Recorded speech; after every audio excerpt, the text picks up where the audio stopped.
Nakatakdang isailalim sa masusing investigasyon ng Philippine Coast Guard o PCG katuwang ang iba pang kinauukulang ahensya ng pamahalaan ng lumubog na motor tanker Jason Bradley sa karagatang sakop ng Mariveles, Bataan.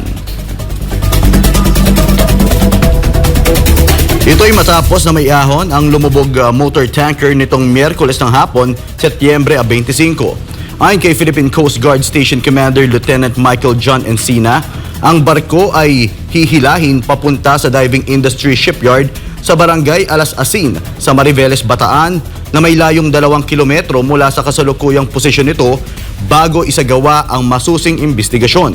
Ibinahagi ng Incident Command Post na agad na nagsagawa ng oil sampling ang mga kinatawan ng Bureau of Customs at National Bureau of Investigation sa tulong ng BRP Panglao. Matatandaan lumubog ang nasabing barko noong Hulyo 26 na may lulang 5,500 na litro ng diesel at nagdulot ng oil spill sa katubigan ng barangay Kabkaben sa Mariveles. Kabilang rin sa investigasyon ng otoridad ang umano'y pagkakasangkot nito sa oil smuggling.